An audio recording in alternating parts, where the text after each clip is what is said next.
আল্লাহ তাআলার দরবারে অসংখ্য অগণিত শুকর ও সুজুদ যে আল্লাহ রাব্বুল আলামিন আমাদেরকে অত্যন্ত দয়া করে, মায়া করে, মহব্বত করে, ভালোবেসে, যাচাই করে, বাছাই করে, পছন্দ করে, মনোনীত করে 10 মায়ের 10 সন্তানকে আপন হয়ে একই জায়গায় জোরে মিলে আসার, বসার, শোনার, বলার তৌফিক দান করেছেন। এই জন্য ওই মহান রব্বুল আলামিনের দরবারে শুকরিয়া আদায়ার্থে মুসলমান হিসেবে ঈমানের কণ্ঠকে উঁচু করে দিয়ে সুউচ্চ কণ্ঠে কালিমাতু শুকর আদায় করে, আওয়াজ করে, চিৎকার করে বলি আলহামদুলিল্লাহ। আপনাদের সামনে পবিত্র কোরআনুল কারীমের 114টি সূরা থেকে 37 নম্বর সূরা সূরাতুস সাফফাত 102 নম্বর আয়াত থেকে 107 নম্বর আয়াত তেলাওয়াত করেছি। আল্লাহ তাআলা বলেন, ফালাম্মা বালাগা মাআহুস সা'য়া قال يا بني إني أرى في المنام أني أذبحك فانظر ماذا ترى قال يا أبت افعل ما تؤمر ستجدني إن شاء الله من الصابرين رب هب لي من الصالحين। ইব্রাহিম আলাইহিস সালাম আল্লাহ রাব্বুল আলামিনের কাছে একজন নেককার সন্তান চেয়েছিলেন। ফাবাশশারনাহু বিগুলামিন হালিম, আল্লাহ তাআলা একজন ধৈর্যশীল, সহনশীল সন্তানের সুসংবাদ দান করেছেন। ফালাম্মা বালাগা মাআহুস সা'য়া, অতঃপর সে সন্তান যখন চলাফেরার বয়সে, ইব্রাহিম আলাইহিস সালামের সাথে কাজকর্মের বয়সে উপনীত হলেন, তখন ইব্রাহিম আলাইহিস সালাম ইসমাঈল আলাইহিস সালামকে বললেন, আমি স্বপ্নে দেখেছি। সকলে বলেন, কি দেখেছি বলছেন? আবার বলেন, স্বপ্নে দেখেছি। এখানে স্বপ্নের ব্যাপারে একটা তথ্য আমাদের জানা দরকার। নবীদের স্বপ্ন হচ্ছে ওয়াহী, যা পালন করা নবীদের জন্য ফরজ। আমাদের স্বপ্ন ওয়াহী নয়, এই জন্য পালন করা নফল নয়। আমাদের স্বপ্ন শয়তান দেখাইতে পারে, কিন্তু নবীদেরকে শয়তান স্বপ্ন দেখাইতে পারতেন না। নবীরা যা স্বপ্নে দেখত, এটা আল্লাহর পক্ষ থেকেই দেখানো হতো। হযরত ইব্রাহিম আলাইহিস সালাম সন্তান ইসমাঈলকে বললেন, আমি স্বপ্নে দেখেছি। আবার বলেন, কি বললেন? আমি স্বপ্নে দেখেছি। এই স্বপ্নে দেখেছি কথাটার ব্যাখ্যায় মুফাসসিরিনে কেরাম বলেন, হযরত ইব্রাহিম আলাইহিস সালামকে 3 দিন লাগাতার স্বপ্নে দেখানো হলো। একদিন 7 তারিখ দিবাগত রাত, অর্থাৎ 8 তারিখ রাতে স্বপ্নে দেখলেন। আল্লাহ তাআলার পক্ষ থেকে ওনাকে স্বপ্নে দেখানো হলো, হে ইব্রাহিম, তুমি আল্লাহর রাস্তায় কুরবানি করো। ঘুম ভেঙে গেল। ঘুম থেকে উঠে তিনি চিন্তা লাগলেন যে আমি কি স্বপ্নে দেখলাম, কি কুরবানি করব, কিভাবে কুরবানি করব, কোন বস্তু কুরবানি করব, নাকি স্বপ্নটা শয়তানের পক্ষ থেকেই দেখানো হলো। তিনি সন্দেহের মধ্যে ছিলেন। সন্দেহর কারণে তিনি পেরেশানির মধ্যে ছিলেন। এই জন্য জিলহজ মাসের 8 তারিখে বলা হয় ইয়াউমুত তারবিয়া, সন্দেহের দিন। অতঃপর তিনি সন্দেহাতীতভাবেই 100 উট আল্লাহর নামে কুরবানি করে দিলেন। 8 তারিখ দিবাগত রাত, অর্থাৎ 9 তারিখ রাতে ওনাকে আবার স্বপ্নে দেখানো হলো। পুনরায় সেই স্বপ্নেই দেখানো হলো। আর স্বপ্নের মধ্যে বলা হলো, আল্লাহ ভীরুরা ওহীকে শয়তানি স্বপ্ন বলা, এটা আল্লাহ বিরুদের শানের খেলাফ। এটা শোনার সাথে সাথে স্বপ্ন ভেঙে গেল। তিনি এবার বুঝতে পারলেন যে আল্লাহর নামে কুরবানি করতে নির্দেশ দেওয়া হয়েছে, এটা কোনো শয়তানি ধোঁকা নয়।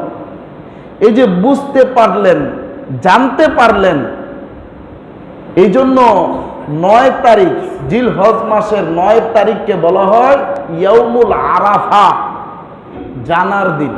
তিনি বুঝতে পেরে কুরবানির প্রস্তুতি নিয়ে আরম্ভ করলেন। তার মনের প্রশান্তির জন্য 9 তারিখ ইয়াউমুল আরাফার দিন 100 দুম্বা আল্লাহর নামে জবাই করে দিলেন। 9 তারিখ দিবাগত রাত, অর্থাৎ 10 তারিখ রাত্রে ওনাকে আবার স্বপ্নে দেখানো হলো। তৃতীয় দিন যে স্বপ্নে দেখানো হলো, এই স্বপ্ন নিয়ে তাফসীরের কিতাবে 3টা মত পাওয়া যায়। 1 নম্বর মত, আল্লাহ তাআলা তাকে বললেন তোমার সবচেয়ে প্রিয় জিনিস কুরবানি করো, 1 নম্বর মত। 2 নম্বর মত, আল্লাহ জিবরাইল আলাইহিস সালামকে ঘোষক বানিয়ে ইব্রাহিমকে এই ঘোষণা শোনাই দিলেন যে তোমার সন্তান ইসমাইলকে কুরবানি করো। 3 নম্বর মত, আল্লাহ তাআলা ইব্রাহিম আলাইহিস সালামকে স্বপ্নে ইসমাইল আলাইহিস সালামকে জবাই করা দেখাইছেন, জবাই হইতে দেখান নাই। আর 3 নম্বর মতটাই কোরআনের সাথে অধিক সামঞ্জস্যপূর্ণ। আয়াতের বাকি অংশে আল্লাহ তাআলা বলেন আন্নী আযবাহুকা ফানজুর মাযা তারা, আন্নী আযবাহুকা ফানজুর, আমি দেখেছি আযবাহুকা তোমাকে জবাই করতে, আমি স্বপ্নে দেখেছি তোমাকে জবাই করতে। তিনি স্বপ্নে এবার স্পষ্ট বুঝতে পারলেন উট নয়, দুম্বা নয়, আল্লাহ তাআলা আমার সন্তান ইসমাইলকেই জবাই করার নির্দেশ দিচ্ছেন। বুঝতে পেরে ভোরে ঘুম থেকে জাগ্রত হয়ে গেলেন। স্ত্রীকে ডেকে বলেন হাজেরা, তোমার সন্তান ইসমাইলকে সাজায় দাও, বাদশার দরবারে যাব। হাজেরা মনে করলেন দুনিয়ার কোনো বাদশার দাওয়াতে যাবেন, এই জন্য সন্তান ইসমাইলকে গোসল করিয়ে পরিপাটি বানিয়ে উত্তম পোশাক পরিধান সুগন্ধি লাগিয়ে ইব্রাহিম আলাইহিস সালামের কাছে তুলে দিলেন। ইব্রাহিম আলাইহিস সালাম একটা ছুরি নিলেন আর রশি নিয়ে মিনার ময়দানের দিকে যাচ্ছেন। ইত্যবৎসরে শয়তান চিন্তা করলো আজকে যদি ইব্রাহিম মিনার ময়দানে গিয়ে ইসমাইলকে জবাই করে ফেলে, এই ইতিহাস আনেওয়ালা বান্দারা যদি শুনে নেয় তাদের ঈমান বৃদ্ধি পেয়ে যাবে, আমার শয়তানি চক্রান্তে তাদের ঈমান নষ্ট করা যাবে না। এই জন্য যেমনি হোক এই জবকে বাধা প্রদান করতে হবে। শয়তানের তো শয়তানি কাজ, কথা বুঝছেন?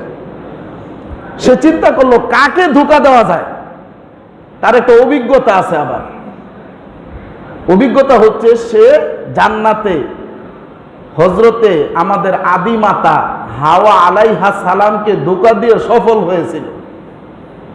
এজন্য সে মা হাজেরাকে আগে ধোঁকা দেওয়ার চিন্তা করলো।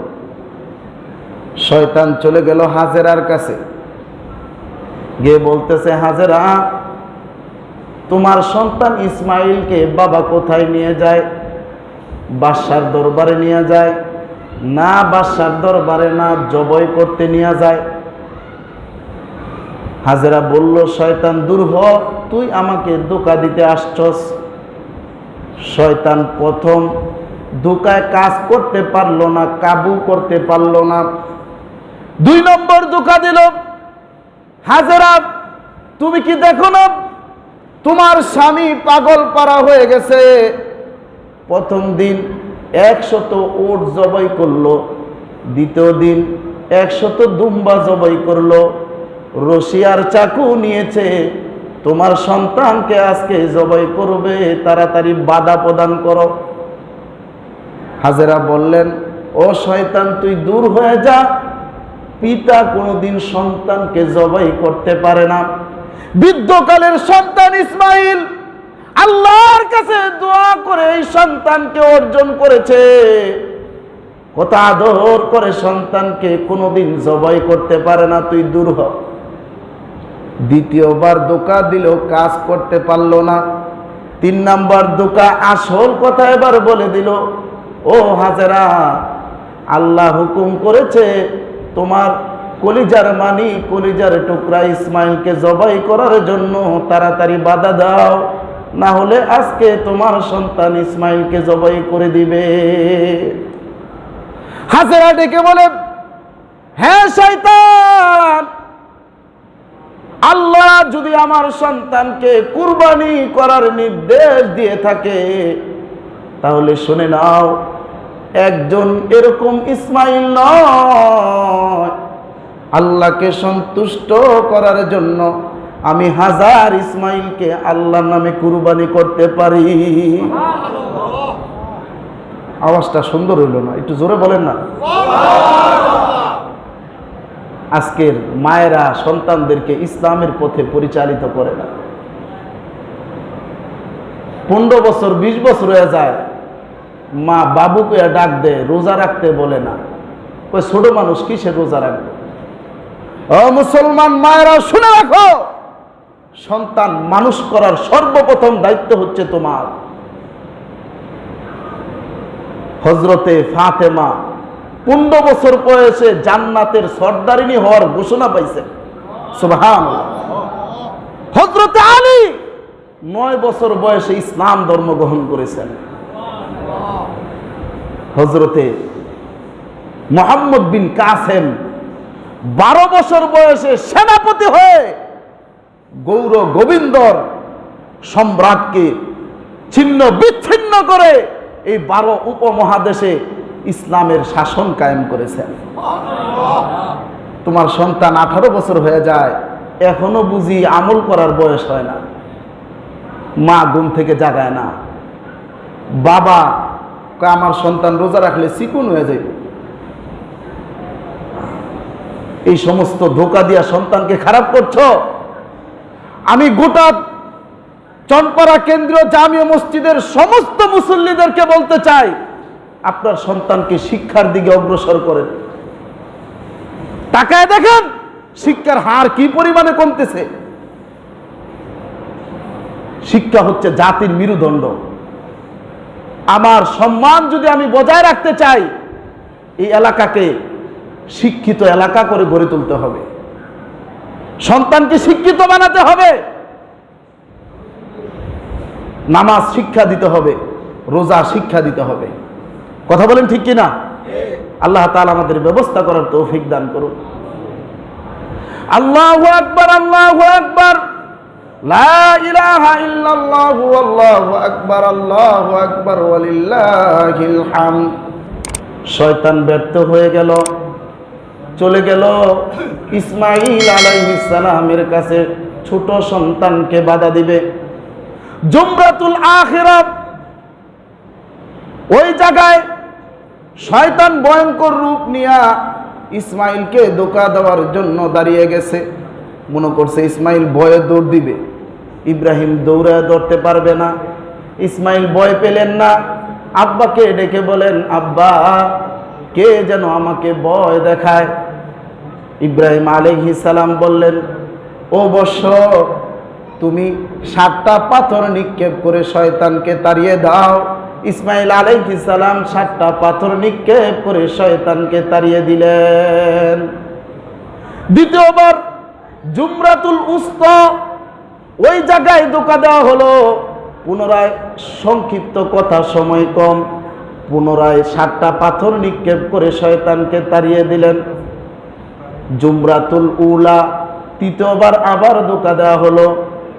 শয়তান বলল, ইসমাঈল তাড়াতাড়ি দৌড় দে, সূর্যার দড়ি নিচে তোরে জবাই করার জন্য, তাড়াতাড়ি দৌড় দে। আব্বা তুমি নাকি আমারে জবাই করবা, শয়তান ধোঁকা দিতেছে, পাথর নিক্ষেপ কর। 7টা পাথর নিক্ষেপ করছে, শয়তান চলে গেছে। এখানকার একটু বিষয় হলো কেমন সন্তান, 6 বছরের সন্তান। শয়তান বলতেছে যে তোকে অনেক হত্যা করবে, জবাই করবে, তুই দৌড় দে। দৌড় দেয় না, আব্বাকে ফলো করে। বর্তমান সমাজের একটু বাস্তব চিত্র আপনাদের সামনে বলতে চাই। বর্তমান সমাজে বাপ সন্তানের বিচার করে না, সন্তান বাপের বিচার করে। বাপেরে কয় তুমি বুঝো না এই বিষয় নিয়ে, তুমি মাথা কামাইও না। বাপকে মানতে চায় না সন্তান। বাপ একটা লাঠি লইলে শয়তানরে দৌড়ে আর ধরা যায় না, এত দৌড় দেয়। কিন্তু বললো জবাই করবে, কিন্তু ইসমাইল এক কদম পিছু হটলেন না।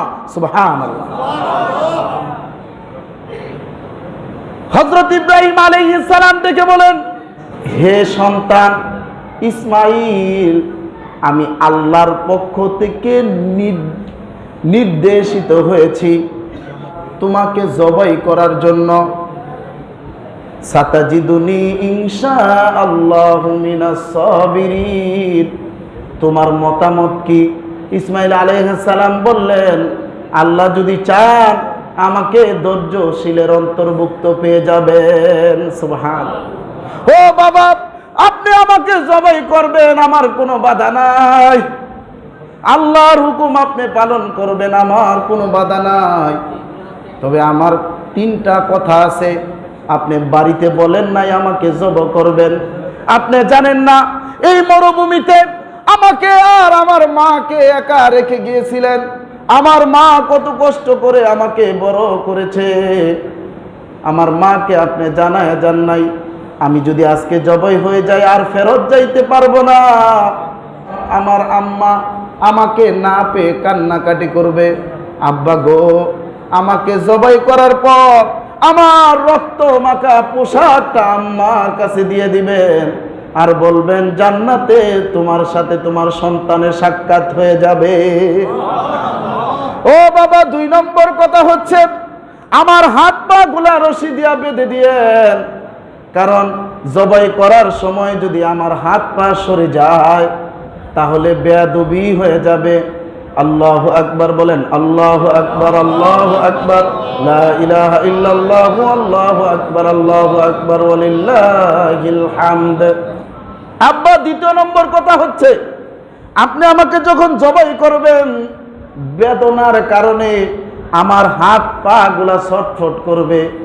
আব্বা গো, আপনি হচ্ছেন খলিলুল্লাহ, আল্লাহর নবী, আমার পিতা। ও বাবা, হাত পা লড়াইতে গিয়া যদি আমার পাটা আপনার শরীরে লেগে যায় বেয়াদবি হয়ে যাবে গো বাবা। 2 নম্বর কথা হলো জবার আগে আমার হাত পা গুলা বেঁধে দিয়েন যাতে কোনো বেয়াদবি না হয়ে যায়। প্রত্যেকটা সন্তানের জন্য এখানে শিক্ষা আছে। বাবাকে সম্মান করো, আল্লাহ দুনিয়া ও আখিরাতে তোমার সম্মানকে বাড়ায় দিবে। আজকের এই আলোচনায় ইসমাইলের আদর্শ দেখে আমরা মনোমুগ্ধ হয়ে যাচ্ছি যে আব্বার প্রতি কি সম্মানটাই না তিনি দেখালেন।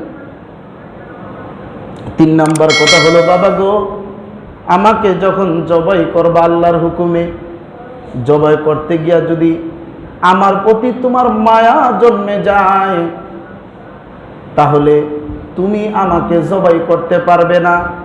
এই জন্য আমাকে জবাইয়ের আগে তোমার চক্ষু 2টা বেঁধে দিও যাতে আমার চেহারা না দেখে তুমি আল্লাহর হুকুম পালন করতে পারো। সুবহানাল্লাহ। আব্বা শর্তগুলো পালন করতে প্রস্তুত হয়ে গেলেন।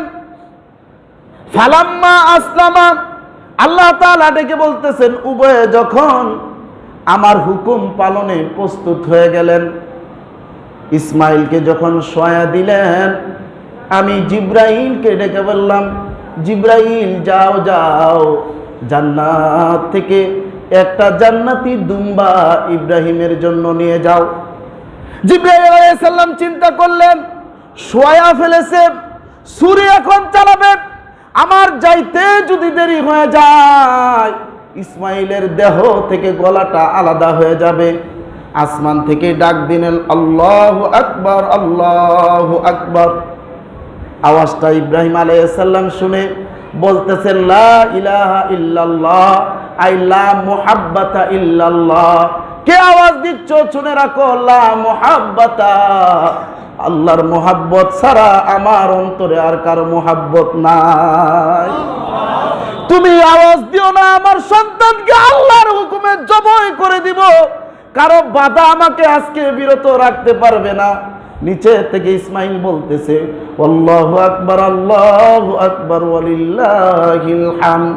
এই তিনজনের এই কথাগুলা আল্লাহর কাছে এত পছন্দ হয়ে গেছে, আল্লাহ তাআলা তারপর থেকে কিয়ামত পর্যন্ত সমস্ত মুসলমানের জন্য 9 জিলহজ ফজর থেকে নিয়ে 13 জিলহজ আসর পর্যন্ত 23 ওয়াক্ত নামাজের পরে তাকবীরে তাশরিক একবার বলা ওয়াজিব করে দিয়েছেন। আল্লাহু আকবার, জোরে বলেন আল্লাহু আকবার। ছুরি চালায় দিচ্ছেন, ছুরি ইসমাইলের গলাকে কাটতে ছিল না। ছুরির নিচ থেকে ইসমাইল ডেকে বলেন, আমার গলা না কাটার কারণে তুমি আল্লাহর হুকুম মানতে পারতেছ না, আর আমি তোমার হাতে জবাই না হতে পেরে আমিও আল্লাহর হুকুম মানতে পারতেছি না। বাবা, তুমি হাতলের মধ্যে এক হাত দাও আর ছুরির সামনের দিকে এক হাত দিয়া জাতা দাও। ইব্রাহিম আলাইহিস সালাম তাই করলেন, জাতা দিয়া জবাই করার চেষ্টা করলেন, কিন্তু ছুরি ইসমাইলের গলা কাটতেছে না। জিদ করে ছুরিটা নিক্ষেপ করলেন, তাকে দেখে ছুরি এই পাথরে পড়েছে, পাথরটা 2 টুকরা হয়ে গেছে। ইব্রাহিম ডেকে বলে, ছুরি তুমি পাথরকে 2 টুকরা করতে পারলা, ইসমাইলের নরম গলা কাটতে পারলে না কেন? আল্লাহ তাআলা ছুরির জবানকে খুলে দিয়েছে। ছুরি ডেকে বলতেছে, ইব্রাহিম, যে আল্লাহ তোমাকে ইসমাইলকে জবাই করার হুকুম দিয়েছে একবার, ওই আল্লাহ আমাকে ইসমাইলের গলা কাটতে নিষেধ করেছে 2 বার। গলা কাটতে পারলেন না। ইব্রাহিম বলে, চলবে না, ছুরি নিয়ে গলা কাটা শুরু করে দিয়েছেন। আল্লাহ তাআলা ডেকে বলেন, ওয়ানাদাইনাহু আইয়া ইব্রাহিম, ইব্রাহিমকে ডাক দিলেন, কদ সাদ্দাকতার রুইয়া, ওই ইব্রাহিম তোমার স্বপ্ন বাস্তবায়ন হয়ে গেছে। ইন্না কাযালিকা নাজজিল মুহসিনিন, আমি সৎকর্মশীলদেরকে এইভাবেই প্রতিদান দিয়ে থাকি। ইন্না হাযা লাহুয়াল বালাউল মুবিন, এটা ছিল সুস্পষ্ট একটা পরীক্ষা। ওয়াফাদাইনাহু বিযিবহিন আযীম, আমি ইসমাইলকে রক্ষা করলাম আর এক মহান কুরবানির মাধ্যমে নিয়ামত দান করলাম। সুবহানাল্লাহ, কুরবানির মাধ্যমে নিয়ামত দান করলাম। সেটা কি কুরবানি? তাফসীরের কিতাবের মধ্যে লেখে, ইতিহাসের সর্বপ্রথম কুরবানি হাবিল এবং কাবিলের মধ্যে সংগঠিত হয়েছিল। আল্লাহ তাআলা হাবিলের কুরবানিকে কবুল করেছিলেন, কাবিলের কুরবানিকে কবুল করা হয় নাই। কিভাবে কবুল করা হয়েছিল? কাবিলের দুম্বাকে আল্লাহ জান্নাতে উঠায় নিয়েছিলেন। কিতাবের মধ্যে লেখে, হাবিলের যেই দুম্বাটা জান্নাতের মধ্যে উঠায় না হয়েছিল, ওই দুম্বাটাই ইব্রাহিম আলাইহিস সালামের ছুরির নিচে এনে দিয়ে দেওয়া হয়েছিল। দুম্বা জবাই হয়ে গেল, আল্লাহর পক্ষ থেকে কুরবানি আদায় হয়ে গেল। মুসলমান, এখান থেকে একটা শিক্ষা হচ্ছে, ইব্রাহিম আলাইহিস সালাম জব করতে প্রস্তুত ছিলেন, ইসমাইল আলাইহিস সালাম জব হইতে প্রস্তুত ছিলেন, কিন্তু আল্লাহ তাআলা শুধু তাদের পরীক্ষা নিয়েছেন, জব করা লাগে নাই, তারপরও আল্লাহ বলছেন স্বপ্ন বাস্তবায়ন হয়ে গেছে।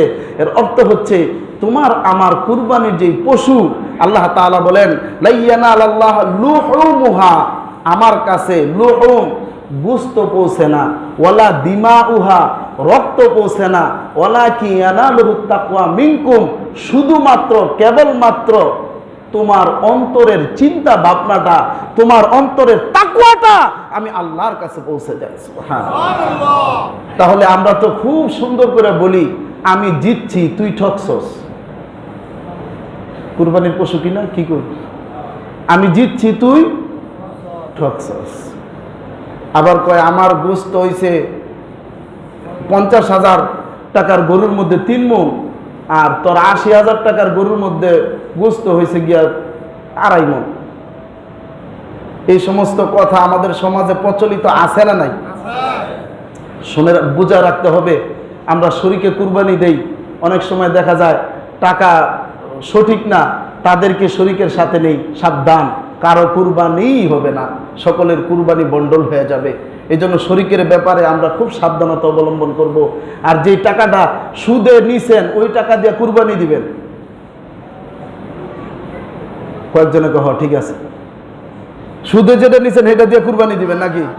মেহনত করে যে টাকাটা কামাইছেন, যে টাকার মধ্যে কোনো ভেজাল নাই, ওই টাকাটা দিয়ে আপনি কুরবানির জন্তু খরিদ করবেন এবং আল্লাহর নামে কুরবানি দিবেন। এখন আল্লাহর নামে দেয় না আল্লাহর নাম ছাড়া দেয়, এটাই তো বুঝি না। কারণ ইমাম সাহেবের ২০০ টাকা নিতে গেলে এত হেস্ত নেস্ত হইতে হয়, আল্লাহই জানে। সে কি ৫০,০০০ টাকা দিয়া আল্লাহর নামে কুরবানি দিছে না ৫০,০০০ টাকার গোস্ত খাওয়ানোর লেগে কুরবানি দিছে? ইসলামের বিভিন্ন বিধান আছে, যেই বিধানগুলা পালন করার পরে টাকা নেওয়া জায়েজ নাই, কিন্তু কুরবানি করে কুরবানি করার পারিশ্রমিক নেওয়া একদম সম্পূর্ণরূপে জায়েজ। এমনকি কিতাবের মধ্যে আসছে দরদাম করে পারিশ্রমিক নেওয়া পর্যন্ত জায়েজ, যে আমি তোমার গরুটা কুরবানি করে দিব, তুমি আমারে কত দিবা কো। আমরা বড় মসজিদের মুসল্লি, আমরা বড় থাকবো ইনশাল্লাহ সবসময়। এই ব্যাপারে মনটাও যেন আমাদের বড় থাকে, অর্থটাও যেন আমাদের বেশি থাকে।